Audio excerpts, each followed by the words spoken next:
सभी को नमस्ते, सभी का स्वागत है। आज भगवान भैया की शेयरिंग है। नमस्ते भगवान भैया। अ, जी दीदी नमस्ते। जी, तो मैं आपका परिचय रख देती हूँ, आप शेयरिंग को शुरू करेंगे, जहाँ भी आवाज़ की प्रॉब्लम आएगी, मैं आपको जी बताती जी हूँ। जी दीदी।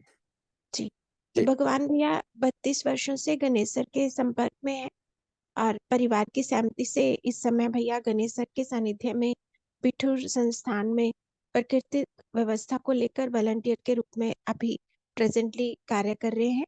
तो मैं भैया को ही रिक्वेस्ट करूंगी कि भाई भैया डिटेल में अपने परिचय रखते हुए अपनी शेयरिंग को स्टार्ट करें। जी भैया, ओवर टू यू। सभी को नमस्ते। जैसा कि दीदी ने परिचय कराया है, मैं भगवान सिंह परमार हूँ और ज़्यादातर लोग मुझसे परिचित हैं ही। अ, सर के सानिध्य में लंबे समय से रहा हूँ और इस बात को लगातार समझने का प्रयास करता रहा हूँ। सबसे पहले अ, सर और मेरी मुलाकात चित्रकूट विश्वविद्यालय से हुई थी। मैं वहाँ छात्र रहा हूँ और तब से एक यात्रा समझने की सर के साथ चलती रही। ये जो अभ्यास सत्र शुरू हुए तो इस पर मेरी क्या समझ बनी है, तो कोरोना के समय पर फर्स्ट बैच जो प्रारंभ हुआ था, तब से मैंने अभ्यास सत्र को करना शुरू किया था, प्रथम सत्र से ही। और अभ्यास 1 और अभ्यास 2 के अभी तक जो भी सत्र चले हैं, उन सभी को अ, मैंने ज्वाइन किया है। मैं अगर एक्सरसाइज 1 की बात करूं तो मैं अपनी कल्पनाशीलता को देख पाता हूँ और उसमें चल रहे जो भाव विचार हैं उसको देख पाता हूँ। और मैं ये भी देख पाता हूँ कि ये जब भाव विचार चल रहे हैं तो मैं अपने को कैसा महसूस करता हूँ। तो जब मैं देखता हूँ कि जब मेरे भाव विचार सहज चल रहे हैं तो मैं अपने को सुखी पाता हूँ, और जब भाव विचार मेरे अ, विरोध के चल रहे हैं या अन्यथा चल रहे हैं तो मैं दुखी होता हूँ। तो ये मैं देख पाता हूँ और अब तो इस पर काफी गहराई में भी काम गया है।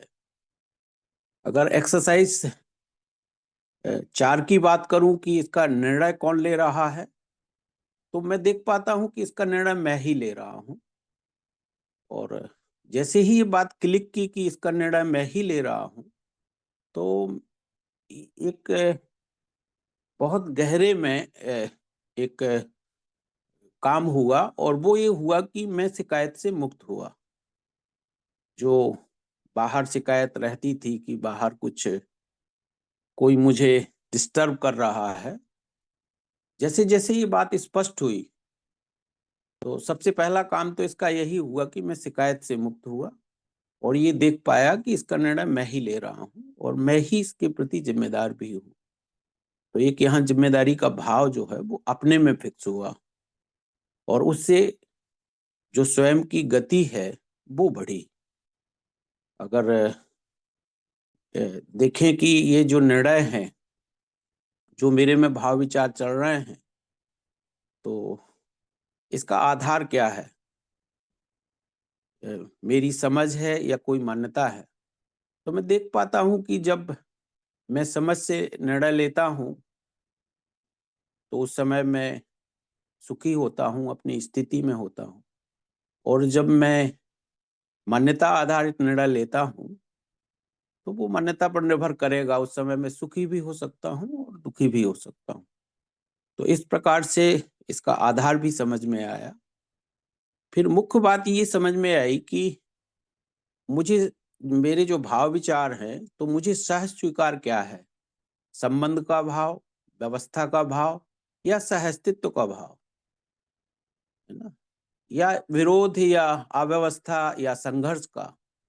तो इसमें ये बहुत ही अपने आप में ये 3 शब्द हैं, लेकिन ये अ, स्थिर करने में इन तीनों शब्दों का बहुत गहरा वो निकल के आया, संबंध, व्यवस्था और सह-अस्तित्व।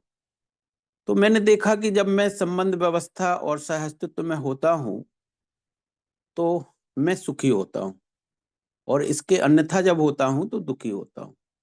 तो इनको लेकर के मेरा गहरा काम हुआ, और जैसे-जैसे मैं संबंध का मतलब समझ पाया, संबंध की गहराई समझ पाया, तो मैं मानव-मानव में संबंध को देख पाया।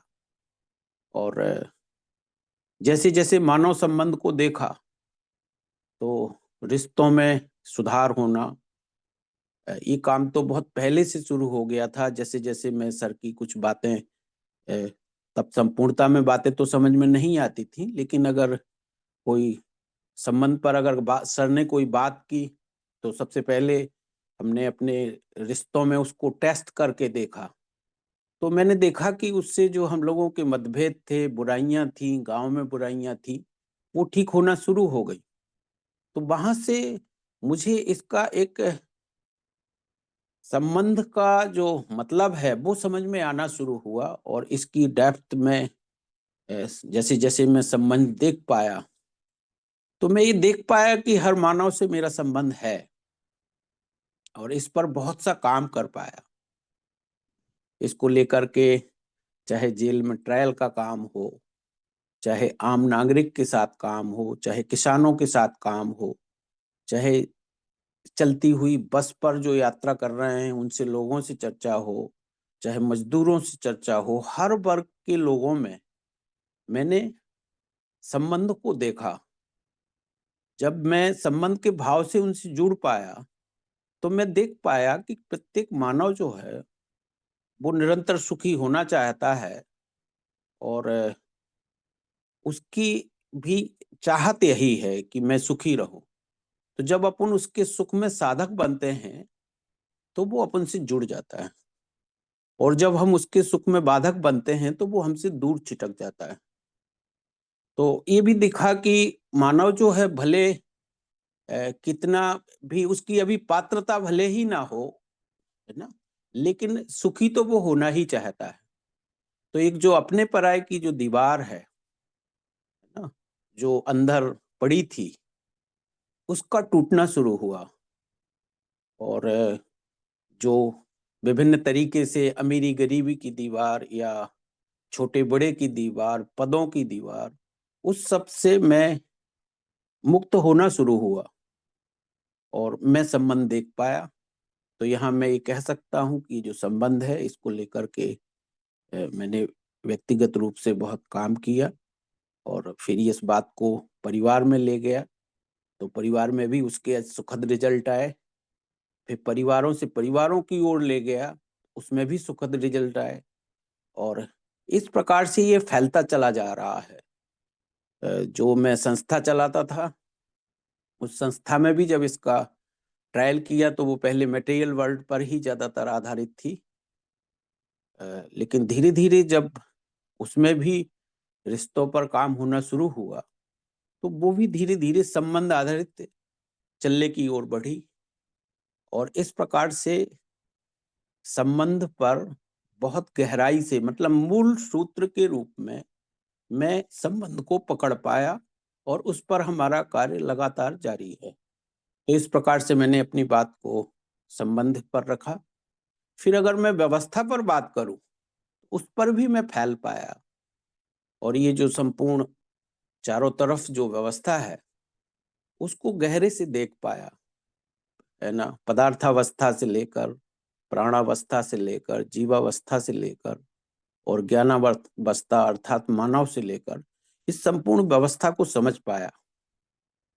इसमें जो जड़ है, उसको समझ पाया, और ये किस प्रकार से इसमें परिवर्तन हो रहे हैं, उसको भी समझ पाया, और किस प्रकार से इसमें चीज़ें जो है, सृजन हो रहा है, विसर्जन हो रहा है, उसको भी गहराई से समझ पाया।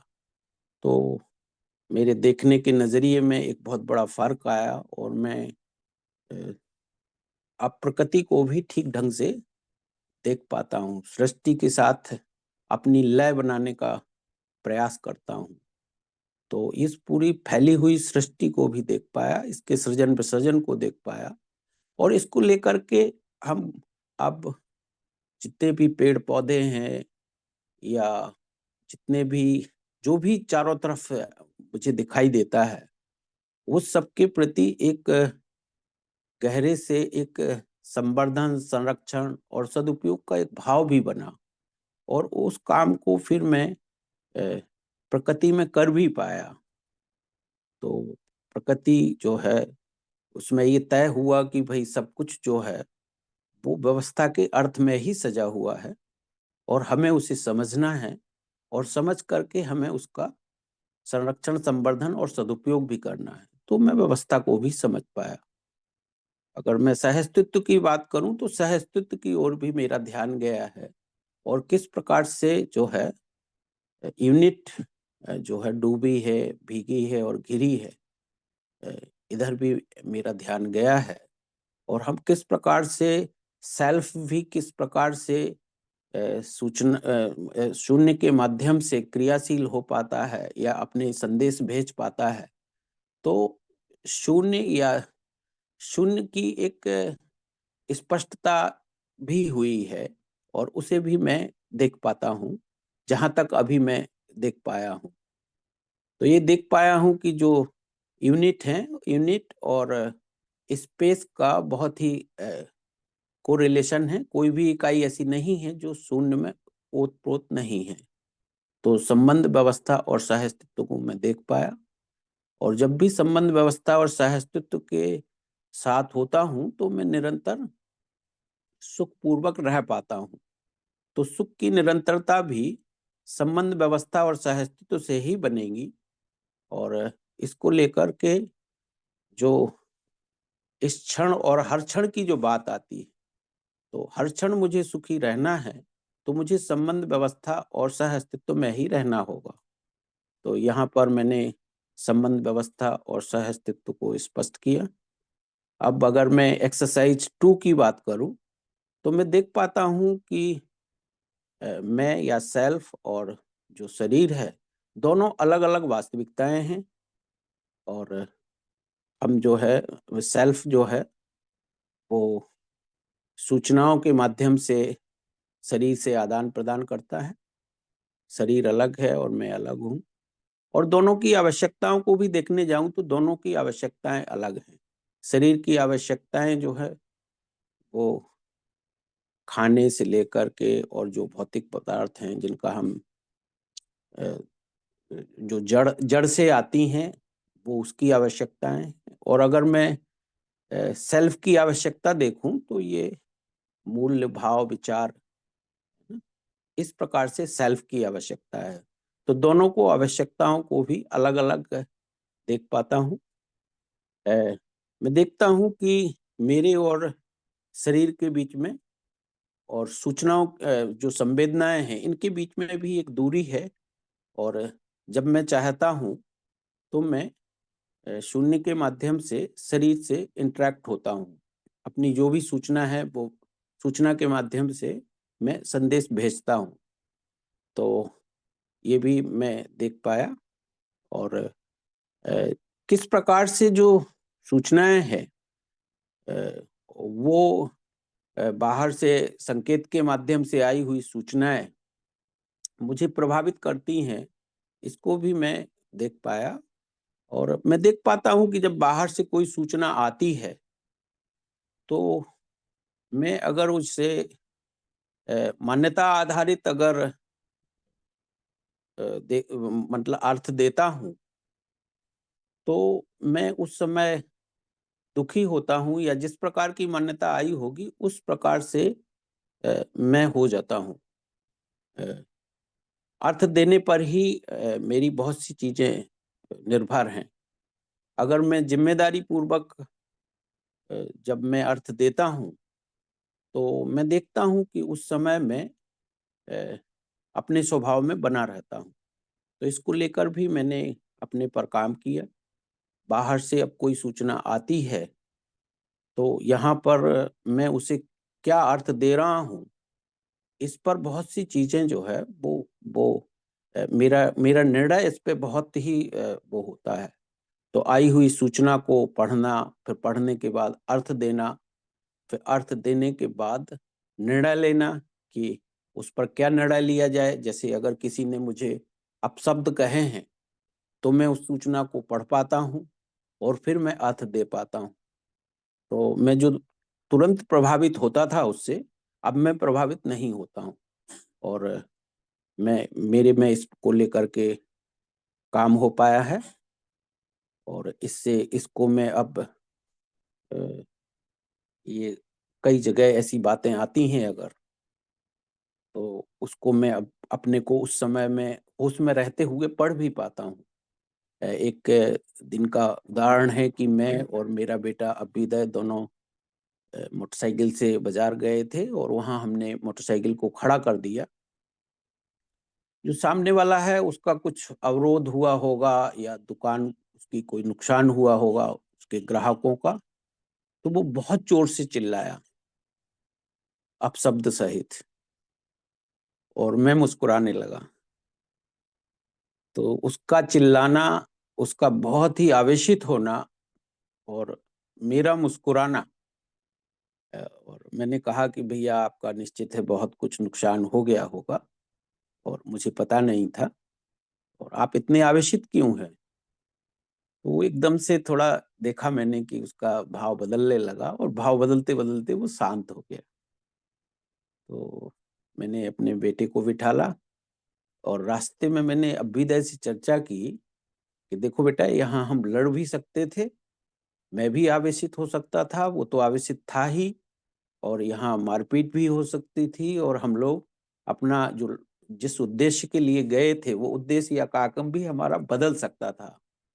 तो अब हम सूचनाओं को प्रैक्टिकल रूप से अ, पढ़ पाते हैं, उसको अर्थ दे पाते हैं, ये हमारे में खुद में गहरे में परिवर्तन हुआ है। मैं आगे के स्टेप की बात करूँ, तो ये बात मैंने की ही है कि मैं भी शून्य में बना हुआ हूँ और शरीर भी शून्य में बना हुआ है और हम शून्य के माध्यम से ही सूचनाओं का आदान-प्रदान सेल्फ जो है, वो बॉडी के साथ कर रहा है। तो ये हमने जो है स्टेप की बात कही है। बाकी अगर मैं अपनी बात को थोड़ा ये देखूँ कि किस प्रकार से मेरे अंदर जो काम हुआ है, वो बाहर भी अभिव्यक्त हो रहा है।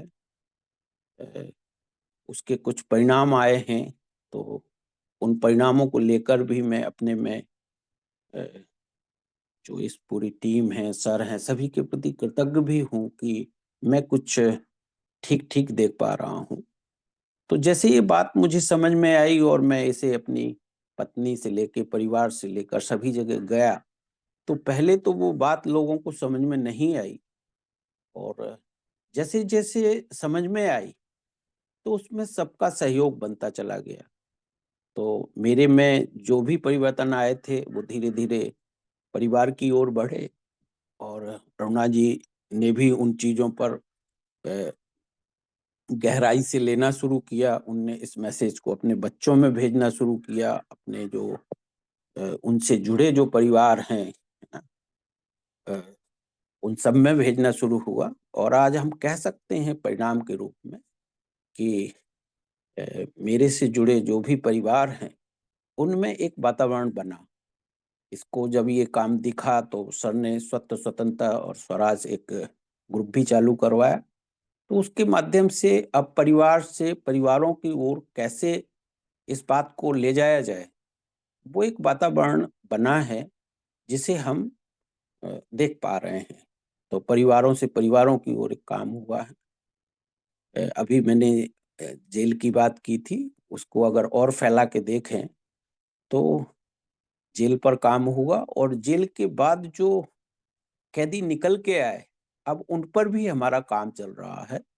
तो अभी 2 ऐसे अ, कैदी हैं हमारे पास, जो जेल में रहे हैं, लेकिन जेल के आने के बाद उनमें उनका रेपुटेशन कैसे खराब हो जाता है, उनका उनका स्वास्थ्य पर क्या प्रभाव पड़ता है और उनकी समाज में भी किस प्रकार से उनकी भागीदारी घट जाती है, तो उसको लेकर काम चल रहा है और वो लोग बहुत परिवर्तन अपने में देख पाते हैं।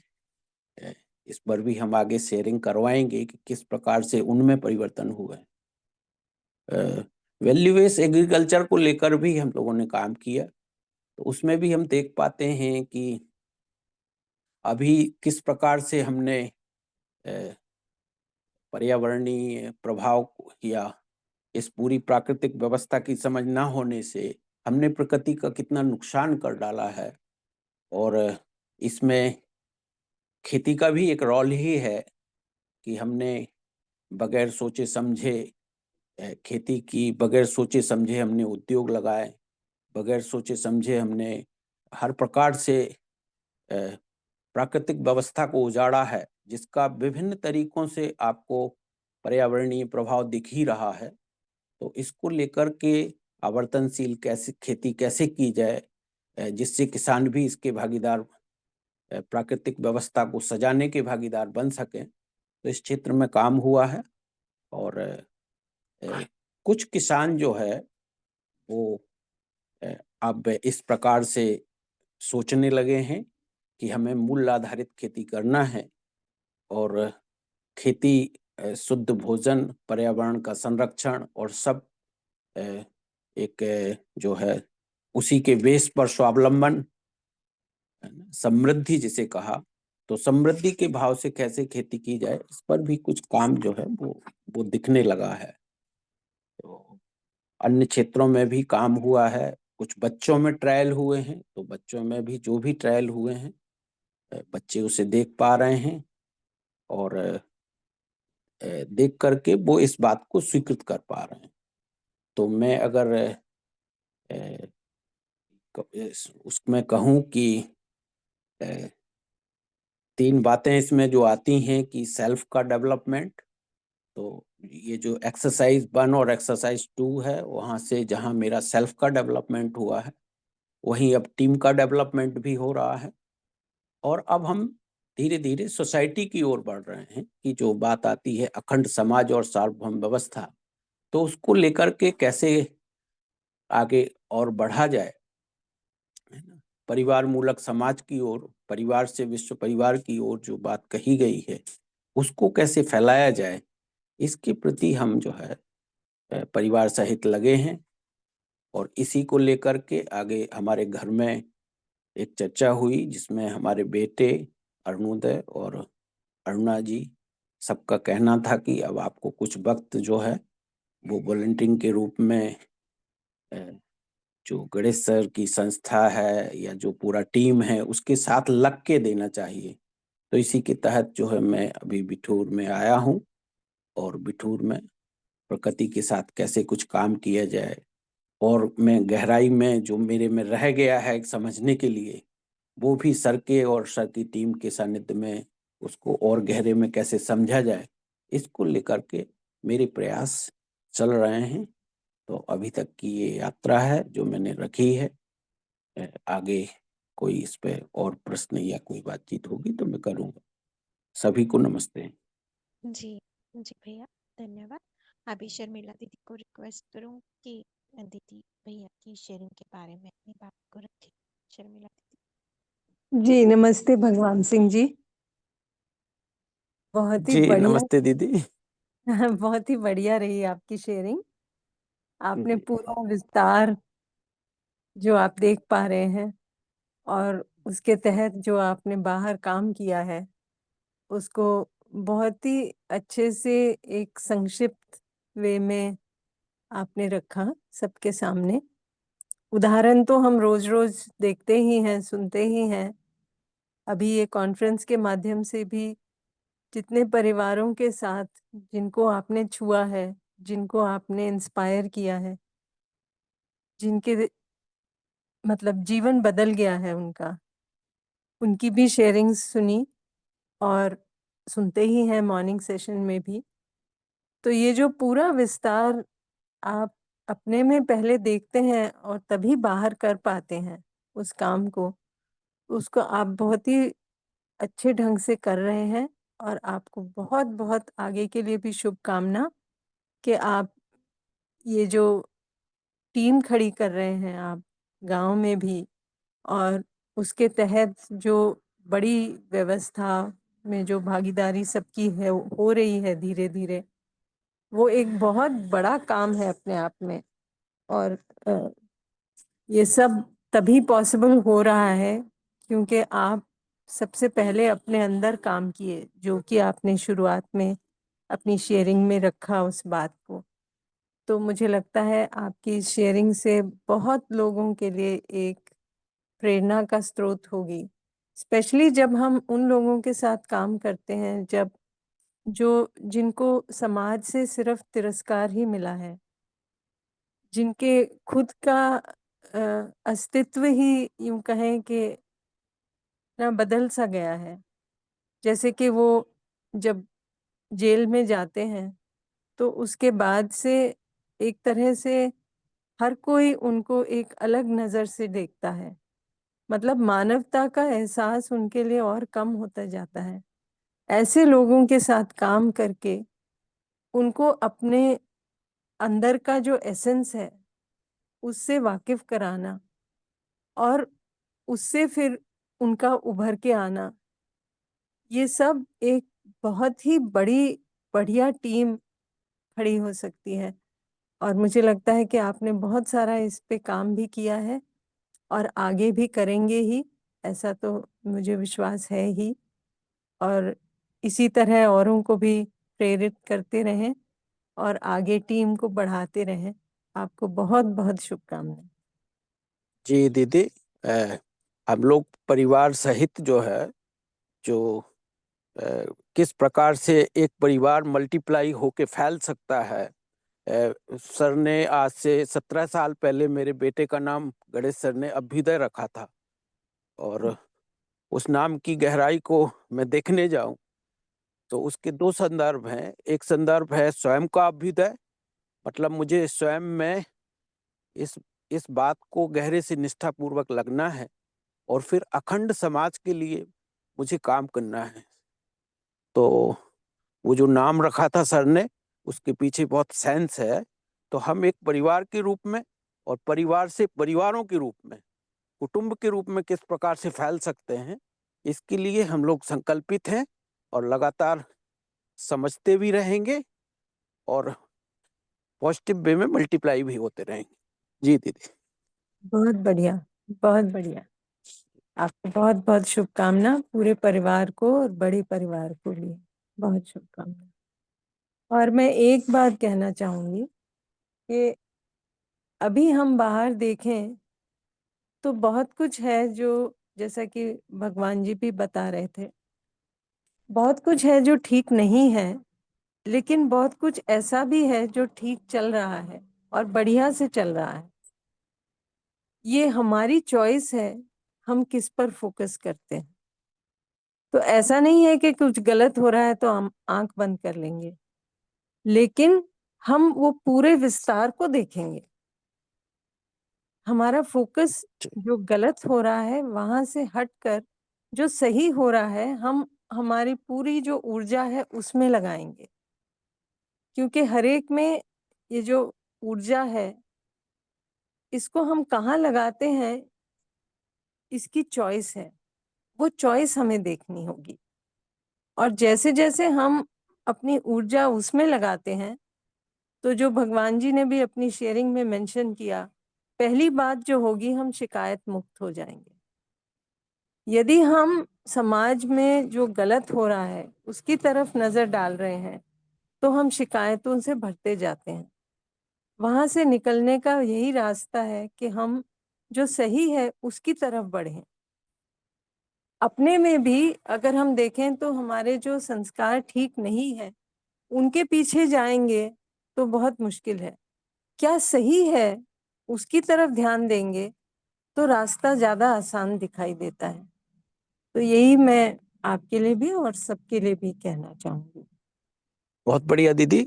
समाधान के छोर से जब हम शुरू करते हैं तो आदमी उसमें उत्साह सहित लगता है। जी। घरों में भी आप देखें कि हम जब शिकायत से भरते हैं तो सॉल्यूशन तो निकलता ही नहीं है, बल्कि हम लोग शिकायती होते जाते हैं। सही और बात। समाधान की छोर से हम लोगों का उत्साह लगातार बढ़ता जाता है। तो ये समाधान का छोर है, और उससे जाएंगे तो निश्चित है हम लोगों को जो रास्ता दिखा है वो सबको दिखने वाला है, ठीक और बात। एक बहुत बड़ा चेंज दिखने वाला भी है। तो हम लोग उत्साहित हैं इस बारे में। जी दीदी। बढ़िया।